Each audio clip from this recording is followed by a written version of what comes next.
زمین کہہ رہی ہے فلک کہہ رہا ہے زمین کہہ رہی ہے فلک کہہ رہا ہے زمین کہہ رہی. میرے نبی کو جس نے جانا وہ میرے نبی پر فدا ہوا. اس نے گھر کو چھوڑا, اس نے در کو چھوڑا, اس نے ماں کو چھوڑا, اس نے باپ کو چھوڑا, اس نے سماج کو چھوڑا. ہم تو اپنے نبی کی محبت کو جان ہی نہیں رہے, ہم نے اپنے نبی کو جانا ہی نہیں, ہم نے میرے نبی کے کمال کو سمجھا نہیں, ہم نے میرے نبی کے حسن کو جانا نہیں, ہم نے میرے نبی کی خوبیوں کو جانا ہی نہیں. اس لیے آج کے اس جلسے میں وقت پر میرا آنا بھی دشوار ہے. اللہ ہم سبوں کے حال کے اوپر رحم فرمائے. ایک جانور بھی جان رہا ہے کہ یہ دونوں جہاں کے نبی ہیں, دونوں جہاں کے سردار ہیں, اس کو مانے بغیر کوئی چارہ نہیں ہے. کہا اس کے دربار میں جائیں گے میری فریاد سنی جائے گی, اس کے دربار میں جائیں گے ہمیں انصاف ملے گا. تو اس اونٹنی کو انصاف ملا کہ نہیں ملا؟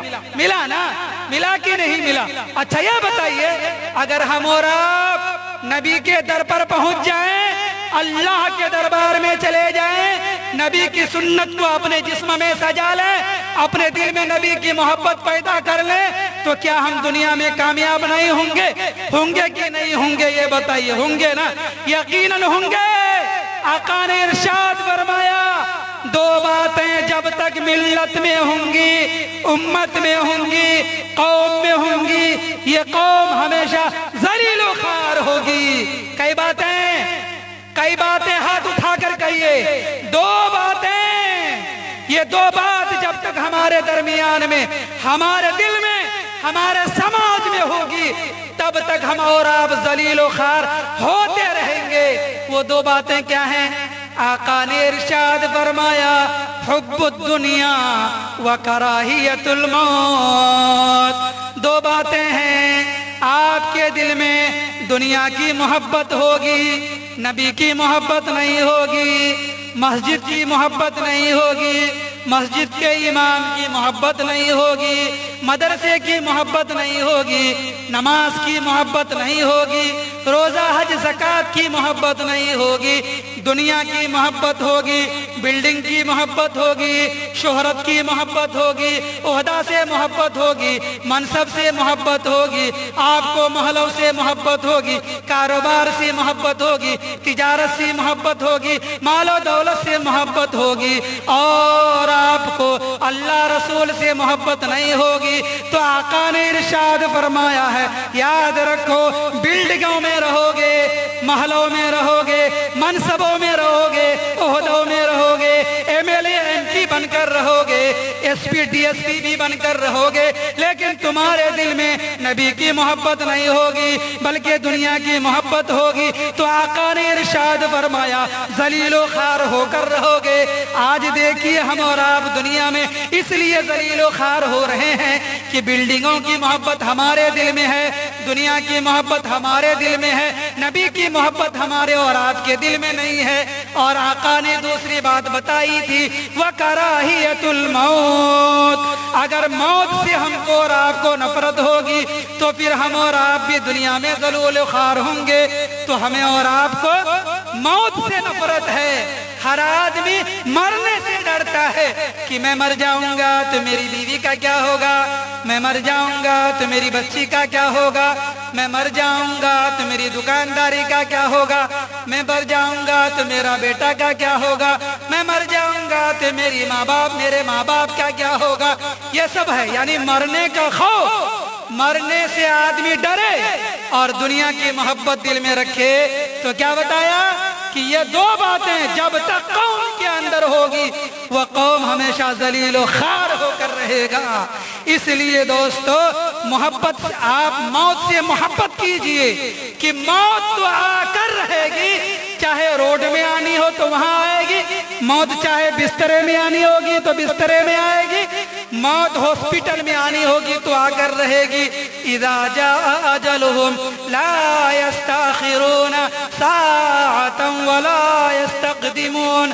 اللہ رب العزت ارشاد فرماتا ہے کہ موت کا ایک وقت مقرر ہے, نہ 1 منٹ پہلے موت آئے گی نہ 1 منٹ بعد میں آئے گی، وہ موت تو وقت ہی پر آ کر رہے گی۔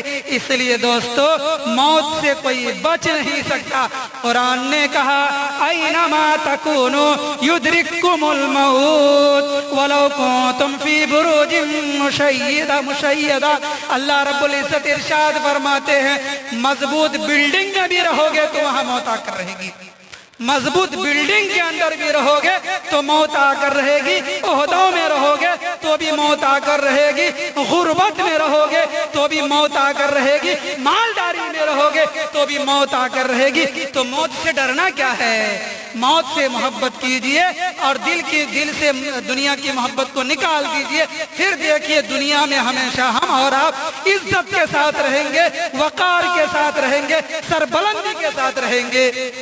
دوسری بات، ہم اور آپ امام کو جانتے ہیں نا، امام جن کو کہا جاتا ہے امام، ڈاکٹر سمیع الاسلام صاحب امام وہ ہے جو ہمیں نماز پڑھاتا ہے۔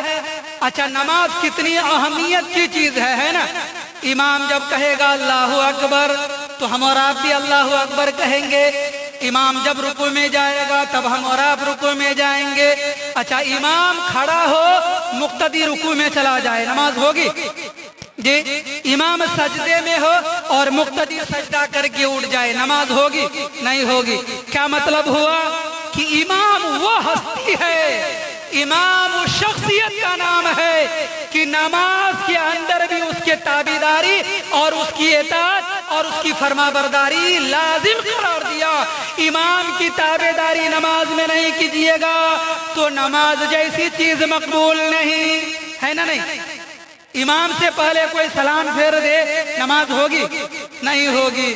تو میرے دوستو امام نماز پڑھاتا ہے اللہ کے لیے، مقتدی نماز پڑھتا ہے اللہ کے لیے، لیکن وہ مقتدی امام سے پہلے سلام پھیر دے، امام سے پہلے رکوع کر لے، امام سے پہلے سجدہ کر لے تو اس کی نماز نہیں ہوتی۔ کیوں نہیں ہوگی؟ جبکہ مقتدی بھی اللہ کے لیے نماز پڑھ رہا ہے، امام بھی اللہ کے لیے نماز پڑھا رہا ہے۔ جب اللہ نے نماز جیسی چیز میں امام کی تابعداری، امام کی فرما برداری، امام کی مطابقت لازم کر دی تو سنیے نماز کے بعد اس امام کی فرما برداری لازم اور ضروری نہیں ہے؟ نہیں ہے، لازم و ضروری نہیں ہے، نہیں ہے نا؟ ہم نماز میں اس کی فرما برداری کریں گے۔ نماز کے بعد امام آپ سے یہ کہے گا کہ بھائی سود مت کھاؤ، چغل خوری مت کرو، شراب مت پیو، رشوت مت لو، دوسرے کی زمین مت دباؤ، کسی کو گالی مت دو، کسی کا دل مت دکھاؤ، کسی کا ناجائز طریقے سے مال ہڑپ مت کرو، انصاف کرو، گالی گلوج مت دو، دوسروں کا حق ادا کرو۔ امام یہ کہتا ہے بارات لے کر مت جاؤ، جہیز مت لو، لڑکی والے کا دل دکھا کر کے تم گاڑی مت لو، لڑکی والے کا دل دکھا کر کے بارات لے کر مت جاؤ۔ تو اس میں امام کی فرما برداری جائز نہیں ہے، اس میں امام کی فرما برداری جائز نہیں ہے۔ آپ کی بستی میں کون وہ امام ہے جس نے آپ سے یہ کہا ہو کہ بارات لے کر جانا جائز ہے کوئی ایسا امام؟ کسی نے نہیں کہا۔ ہر امام نے منع کیا تو نماز میں اس کی فرما برداری آپ کرتے ہو، نماز کے باہر اس نے کہا بارات لے کر مت جاؤ، کیوں نہیں فرما برداری کرتے ہو؟ اس امام نے نماز سے باہر کہا کہ لڑکی والے کو ذلیل اور رسوا کر کے، سود کا کاروبار کروا کر کے، گاڑی زبردستی کر کے مت لو، جہیز مت لو، فرنیچر مت لو، 200 آدمیوں کو باراتی میں مت لے کے جاؤ۔ آپ نماز میں فرما برداری کرتے ہو اور نماز کے باہر اس کی بات نہیں مانو گے۔ او لوگوں یاد رکھو، آج لڑکی والے یہ بات کہتے ہیں قاضی صاحب یہ دولہا والا ہمیں اتنا مجبور کیا، میرا خون تو کیا پسینہ بھی نچوڑ کر لے لیا، اس لیے میرے پاس جو کچھ بچا ہوا تھا میں نے بیٹے کو رجسٹری کر دیا۔ کیا کہتے ہیں؟ میرے پاس جو کچھ بچا ہوا تھا ہم نے اس کو بیٹا کے نام سے رجسٹری کر لیا۔ اچھا لڑکی والا کیا کہتا ہے؟ لڑکا والا کیا کہتا ہے؟ قاضی صاحب کیا کریں؟ یہ نکاح کا موقع ہے، ابھی اگر ہم ان کو نچوڑ کر نہیں لیتے ہیں تو شادی ہو جانے کے بعد یہ لڑکی والا زمین کو بیٹا کے نام پر لکھ دے گا، کیا کرے گا؟ بیٹا کے نام پر لکھ دے گا، تو بعد میں کچھ ملنا نہیں ہے، اس لیے ہم ابھی یہ مجبور کر کے گاڑی لے لیتے ہیں، سونا لے لیتے ہیں، کچھ پیسہ لے لیتے ہیں، کچھ فرنیچر کا مال لے لیتے ہیں، اس لیے کہ بعد میں تو ملنا نہیں ہے۔ او میرے بانسکوٹا والوں، میرے دوستوں، میرے نوجوانوں، ارے بھائی جو چیز آپ کو جائز طریقے سے ملنی ہے آپ ناجائز طریقے سے کیوں لیتے ہو؟ مثال کے طور پر میری بیٹی کی شادی آپ کی بستی میں ہو گئی، آپ نے مجھ سے کچھ نہیں لیا، آپ کی بیٹی کی شادی میرے بیٹے سے ہو گئی، میں نے کچھ نہیں لیا، کل ہو کے میرا جب انتقال ہوگا تو میری جائیداد میں میری بیٹی کو حصہ ملے گا کہ نہیں ملے گا؟ ملے گا نا۔ اچھا جب میرے سمدھی کا انتقال ہو جائے گا تو کیا میری سمدھی کے جائیداد میں میری بہو کو حصہ ملے گا کہ نہیں ملے گا؟ یقیناً ملے گا۔ تو میری بہو کو بھی حصہ ملے گا اور میری بیٹی کو بھی میری جائیداد میں حصہ ملے گا، تو ہم کیوں ناجائز طریقے سے جو چیز ہمیں 5 سال کے بعد 10 سال کے بعد جائز طریقے سے ملنی ہے وہ ہم پہلے ہی ناجائز طریقے سے کیوں لے لیتے ہیں؟ اچھا یہ بتائیے کہ جتنے لوگ یہاں موجود ہیں ان میں سے کتنے لوگوں کو یہ بات یقینی طور پر معلوم ہے کہ جائز ہے کہ ہمیں جہیز کا لینا جائز ہے کسی کو معلوم؟ سبھی لوگ ناجائز طریقے سے لیتے ہیں کہ نہیں لیتے ہیں؟ اس لیے آج کے جلسے کا یہ پہلا پیغام، آپ ارادہ کرو نوجوانوں، سوچو کہ میں بغیر بارات کے شادی کروں گا، بانسکوٹا کے جامع مسجد میں جمعے کے دن اعلان کروں گا اور جمعے کے بعد نکاح ہوگا، میں آپ کے علاقے کا قاضی شریعت آپ کے مسجد میں آ کر فری میں نکاح پڑھا کر جاؤں گا۔ نکاح پڑھانے کی بھی میں اجرت نہیں لوں گا، آپ اپنے امام کو نذرانہ دیجئے گا، لیکن مسجد میں نکاح کرائیے گا، چھہارا تقسیم کیجئے گا، بارات لے کر نہیں جائیے گا۔ میں اپنے بیٹے کی بارات لے کر آپ کے یہاں نہیں جاؤں گا تو آپ میری بیٹی کی بارات لے کر نہیں آئیے گا۔ آپ کے یہاں خرافات نہیں ہوں گے، میرے یہاں بھی خرافات نہیں ہوں گے۔ تو یہ پہلا پیغام ہے دوستو۔ میرے نبی بھی بارات لے کر نہیں گئے تھے، صحابہ بھی بارات لے کر نہیں گئے تھے، صحابہ نے بھی جہیز نہیں لیا تھا، صحابہ نے بھی جہیز نہیں دیا تھا۔ جائز طریقے سے آپ وراثت میں حق دو۔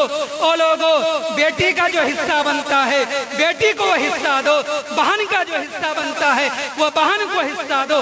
قرآن کہتا ہے یوصیکم اللہ فی اولادکم للذکر مثل حظ الانثیین۔ قرآن کہتا ہے کہ اللہ رب العزت تمہیں تاکیدی حکم دیتا ہے تمہارے مال کے بارے میں کہ جب تمہارا انتقال ہو جائے تو بیٹا کو 2 روپیہ ملے گا تو بیٹی کو 1 روپیہ ملے گا۔ قرآن نے خود حصہ بیان کر دیا ہے، حصہ مقرر کر دیا ہے، تو ہم ناجائز طریقے سے پہلے کیوں لیں؟ اس لیے ہم امید کرتے ہیں آج کے اس جلسے کا پہلا پیغام، میرے نوجوان آپ ارادہ کرو کہ پوری دنیا ناراض ہو جائے تو بگڑنے والا نہیں ہے، میرا رب اور میرا اللہ راضی ہو جائے، ہم یہاں بھی کامیاب ہیں اور آخرت کے اندر بھی کامیاب ہیں۔ اور یقین مانیے اگر میرا اللہ ناراض ہو جائے، میرے نبی ناراض ہو جائیں، پوری دنیا راضی ہو جائے، پوری دنیا خوش ہو جائے تو میری دنیا بھی تباہ و برباد ہوگی، میری آخرت بھی تباہ و برباد ہوگی۔ اس لیے ہمیں یہ ارادہ کر کے اٹھتا ہے کہ ہم اور آپ اللہ کو راضی کرنے والا کام کریں گے اور نبی کو راضی کرنے والا کام کریں گے نا بھائی انشاءاللہ۔ ایک پیغام ہمارے نوجوانوں کا یہ، اور دوسرا پیغام میری ماں بہن کا، سنو غور سے، دوسرا پیغام آپ کے لیے اور بہت کڑوی اور کسیلی ہے۔ دوائی کوئی میٹھی ہوتی ہے اور کوئی کڑوی ہوتی ہے، بہت تیتا پن ہوتا ہے۔ میری ماں بہن سنیے گا غور سے، بہت کڑوی دوائی آپ کے لیے بیان کرتا ہوں۔ بڑا دل دکھتا ہے جب آپ 4 بچے کی ماں ہو کر کسی اور کے ساتھ بھاگ جاتی ہو، تو آپ سے زیادہ میرے ان نوجوانوں پر مجھے افسوس آتا ہے۔ اور میرے نوجوانوں، تمہیں شرم نہیں، تمہیں غیرت نہیں، تم نبی کا کلمہ نہیں پڑھا ہے، تم اللہ کا بندہ نہیں ہو، تم کس سماج میں جی رہے ہو؟ ایک لڑکی ہے جس کی شادی ہو گئی، جس کا بچہ ہے، جس کا شوہر ہے، تمہیں دنیا میں اتنی لڑکیاں جو کنواری ہیں وہ نہیں ملتی تمہیں۔ او نوجوان، تم کنوارے ہوتے ہو، ایک شادی شدہ 4 بچے کی ماں کو لے کر فرار ہو جاتے ہو، تمہارا دماغ ہے عقل ہے کہ گوبر بھرا ہوا ہے، اس پیشانی کے اوپر اندر میں کیا ہے؟ گوبر ہے کہ کادا کیچڑ ہے کہ عقل شعور کچھ ہے؟ ارے وہ تو کسی کی بیوی بن گئی، اگر وہیں پر تمہاری بیوی کو جو 4 بچے کی ماں ہو جاتی ہے وہ لے کر کوئی بھاگ جائے، تمہارا دل کتنا جلے گا، تمہارا دل کتنا پھٹے گا، تم کو کتنا خراب لگے گا۔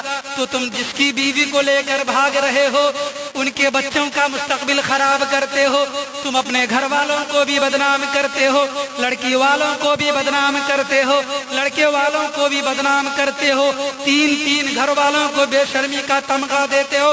تو تم کو عقل نہیں ہے نوجوانوں، عقل نہیں ہے، عقل نہیں ہے کہ تم کو شادی کرنی ہے۔ اتنی کنواری لڑکیاں علاقے میں ہیں، اپنے پسند کی کنواری لڑکی سے شادی کرو، کیوں کسی شادی شدہ لڑکی کو لے کے جاتے ہو؟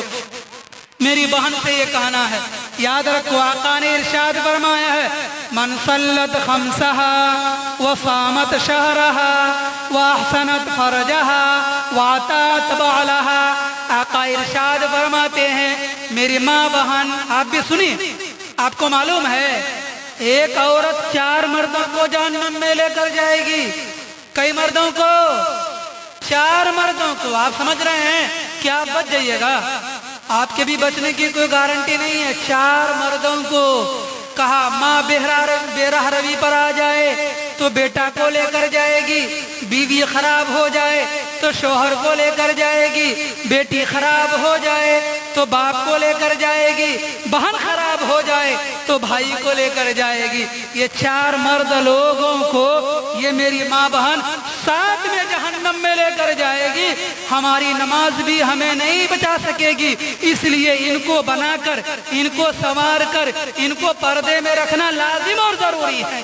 میری ماں بہن، آپ ہیرا ہو، آپ موتی ہو، آپ سونا ہو میرے لیے، آپ میرے لیے چاندی ہو، اور یہ جتنے لڑکے ہیں نا یہ سب لوہا ہے، یہ سب گٹی ہے، یہ سب روڑا ہے، ارے دکان کے باہر پھینک دو، ان کے لیے پردے کی ضرورت نہیں ہے۔ آپ نے دیکھا ہے کہیں کہ لوہا کو بہت سجا کر رکھا گیا ہو، گٹی کو سجا کر رکھا جاتا ہو، ارے روڈ کے کنارے میں پھینک دیا جاتا ہے، اور جب کوئی آتا ہے خریدنے کے لیے تو وہیں سے اٹھا کر کے آپ کے گھر میں بیچ دیا جاتا ہے، اور ڈھلائی کے کام میں آتا ہے کہ نہیں؟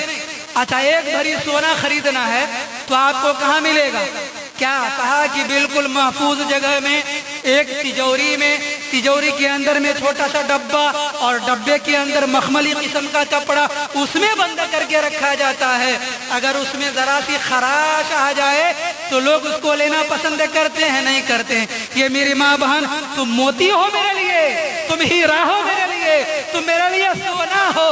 اگر ہیرا میں کہیں خرچ آ جائے کوئی نہیں لے گا، تمہارے اوپر داغ لگ جائے کہ تم کسی کے ساتھ بھاگ گئی تو جلدی کوئی شادی کرنے کے لیے تیار نہیں ہوگا۔ تم پردے کی چیز ہو، تم میری ناک ہو، تم میرے سماج کی عزت ہو، تم بھائی کی عزت ہو، تم باپ کی ناک ہو، تم خاندان کی عزت ہو۔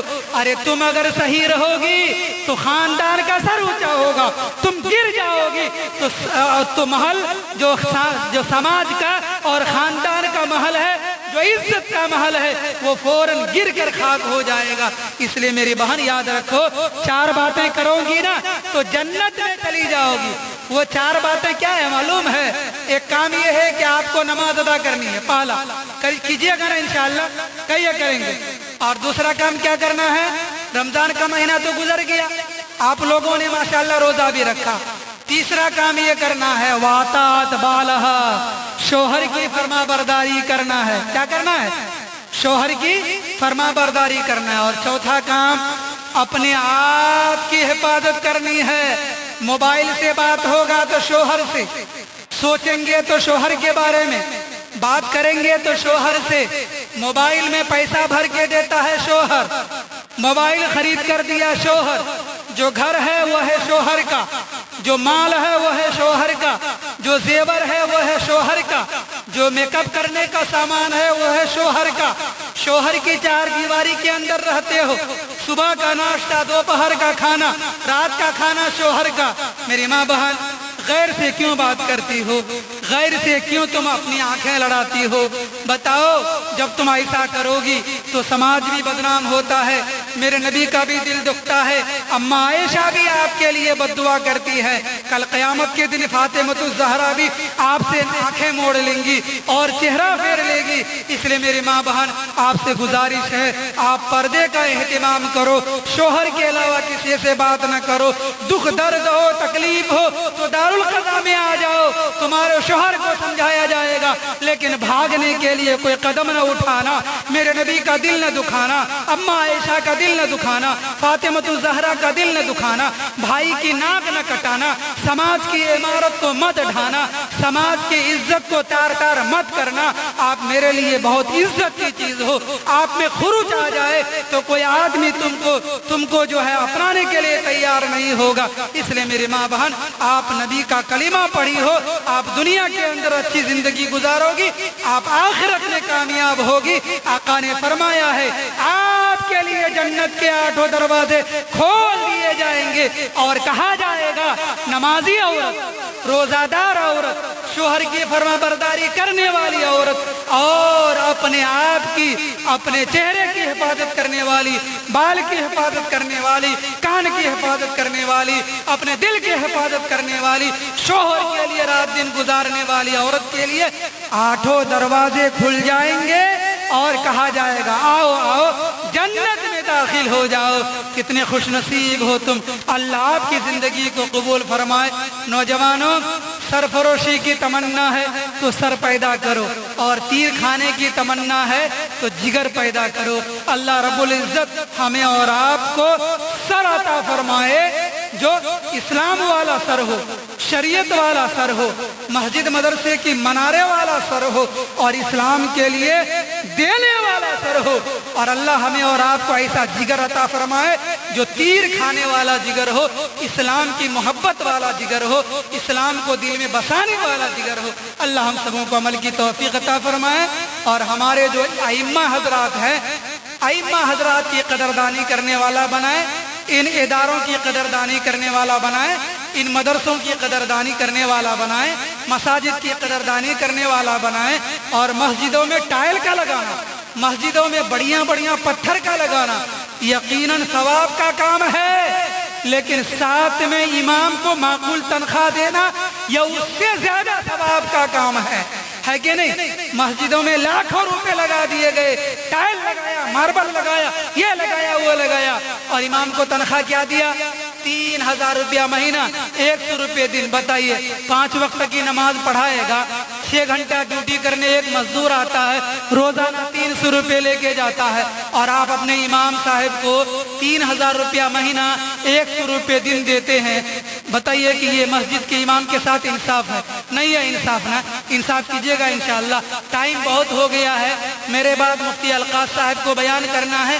ہم سب کے قاضی شریعت قاضی وسیع صاحب آ رہے ہیں، وہ آنے والے ہیں انشاءاللہ، بہت جلدی وہ ہمارے بیچ آئیں گے، وہ ضرور حالات حاضرہ پر بیان کریں گے، ائمہ سے متعلق، تنخواہوں سے متعلق اور مسجد سے متعلق انشاءاللہ وہ بیان کریں گے۔ اللہ رب العزت ہم سبوں کو عمل کرنے کی توفیق عطا فرمائے، ہمارے جوانوں کو قبول فرمائے، میری ماں بہن کو قبول فرمائے، آج کے جلسے کو قبول فرمائے۔ یہ جو علماء بیٹھے ہیں اللہ ان علماؤں کو اور مزید جذبہ عطا فرمائے، ان کی قربانیوں کو قبول فرمائے، اللہ دین دنیا دونوں جہان میں ان کی سربلندی عطا فرمائے، اللہ رب العزت ان کے صدقے میں آج کے جلسے کو قبول فرمائے۔ وآخر دعوانا ان الحمد للہ رب العالمین۔